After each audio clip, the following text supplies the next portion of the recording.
It's been a period of execution since the emergence of the new administration with Trump's trade policies shaping both domestic and international relations. However, current reports suppose U.S. tariffs could mean a threat or an undoing between its trade partners. Well, this we will be delving into and many more right after the break. Good afternoon and welcome to another edition of Flash News on Undaunted ABC Amba TV. I am Tabitha Ako. Let's begin.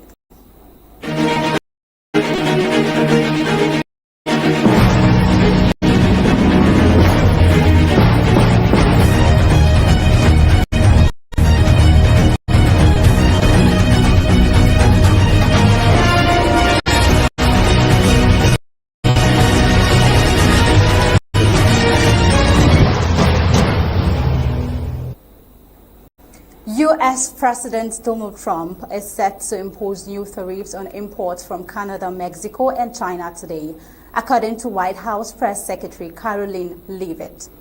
Speaking at a White House press briefing on Friday, Leavitt confirmed that Trump will implement 25% tariffs on Canadian and Mexican imports and 10% tariffs on goods from China. The president will be implementing 25% tariffs on Mexico, 25% tariffs on Canada, and a 10% tariff on China for the illegal fentanyl that they have sourced and allowed to distribute into our country, which has killed tens of millions of Americans, Leavitt said. The announcement had immediate financial repercussions, sending the U.S. dollar higher and causing fluctuations in the stock market.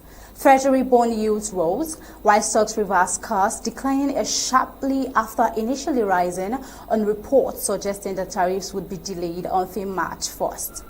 Leavitt dismissed this report as false but declined to provide details to possible exemptions for certain imports. Take a look. Our message is simple.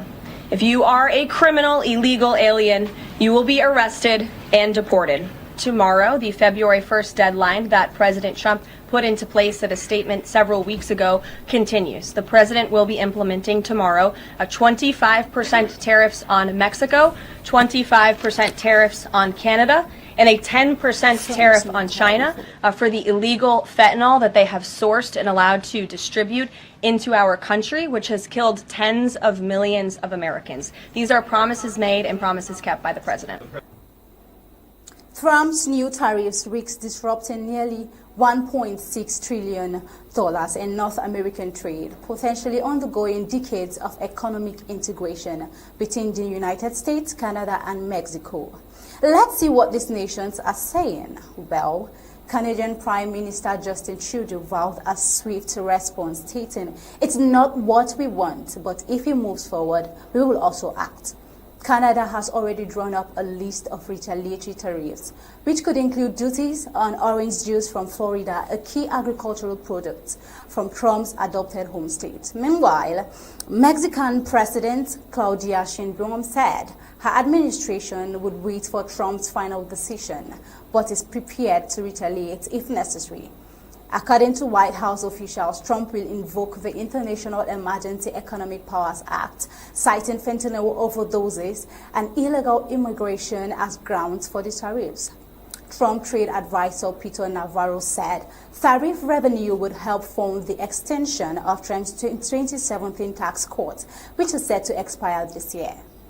Trump's threat to impose tariffs on neighboring trade partners has raised concerns, with business leaders and economists warning that these tariffs could drive up prices for essential goods, including gasoline, food, and electronics, and potentially eliminate hundreds of thousands of U.S. jobs. Well, in the face of all this, we are left to question Trump's next move. While the tariffs are scheduled to take effect immediately, there are ongoing discussions about potential exemptions.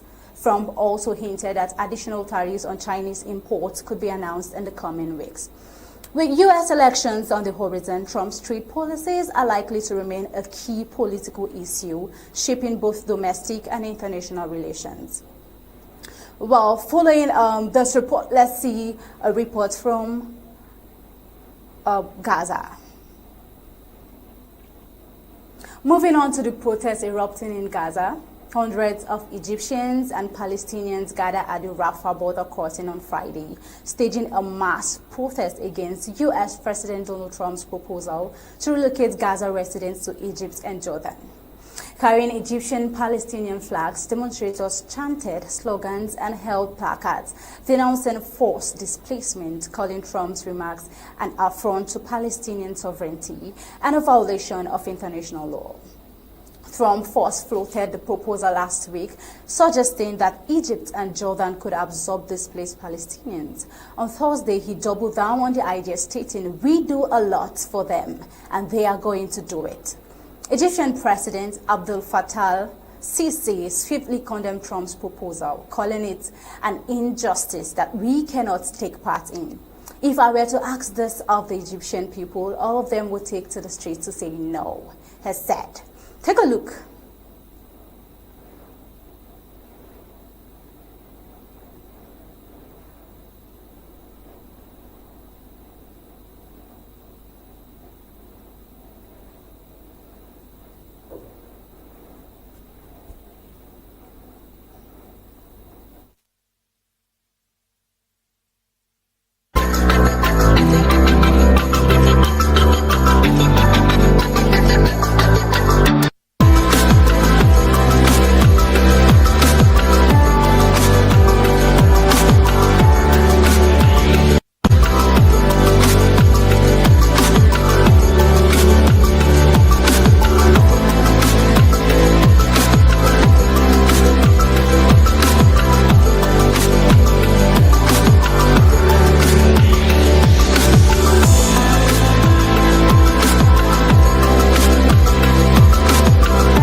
Egypt has long maintained that the forced displacement of Palestinians is a red line, warning that such a move would destabilize the region and threaten Egypt's national security.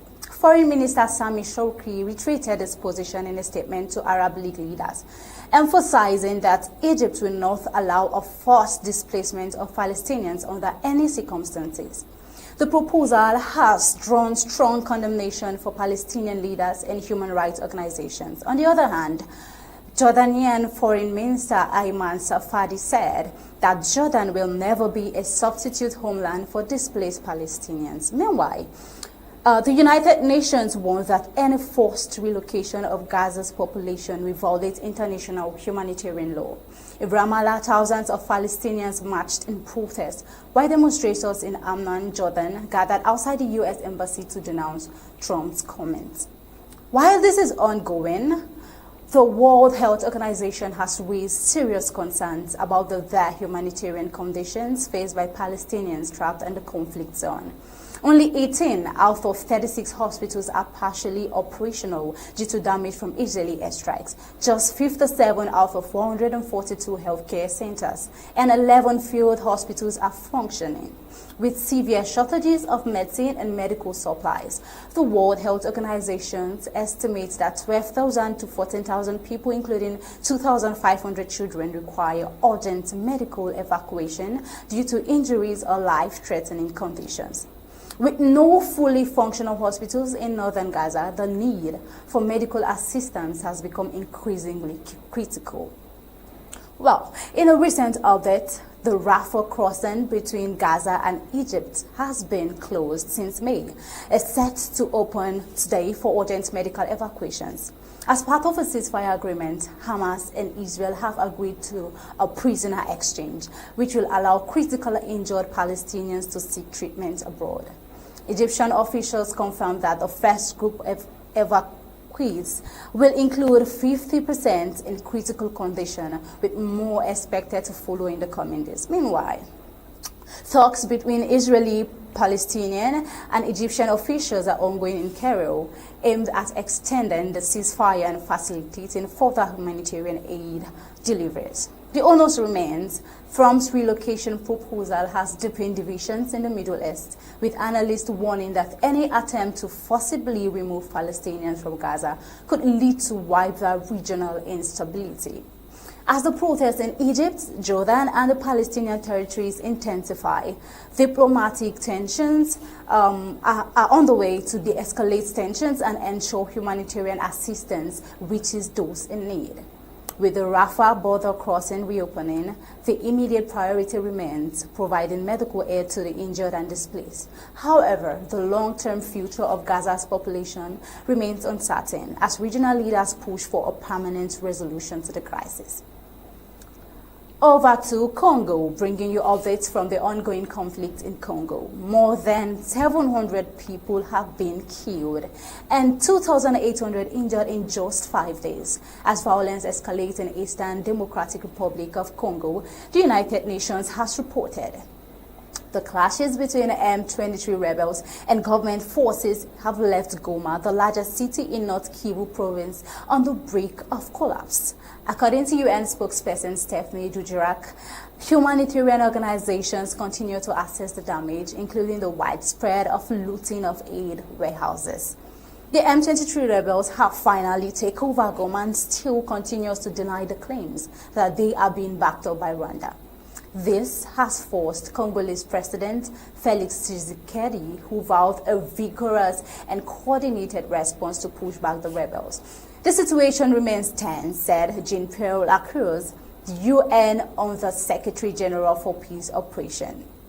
Sadly, the conflict has left civilians in Goma struggling for basic necessities, with the United Nations Office for the Coordination of Humanitarian Affairs warning of a severe water crisis.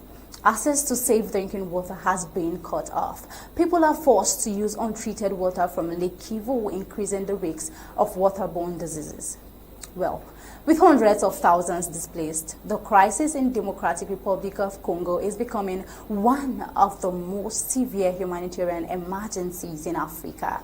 As fighting intensifies, international organizations warn that without urgent intervention, the death toll will continue to rise. As a matter of fact, the Democratic Republic of Congo deserves an urgent intervention. Well, until next time, this is where we'll be drawing the curtain on today's Flash News. Remember, we'll be bringing you untold stories on Undaunted at the top of the hour, 8 p.m. So have a pleasant day and stay safe.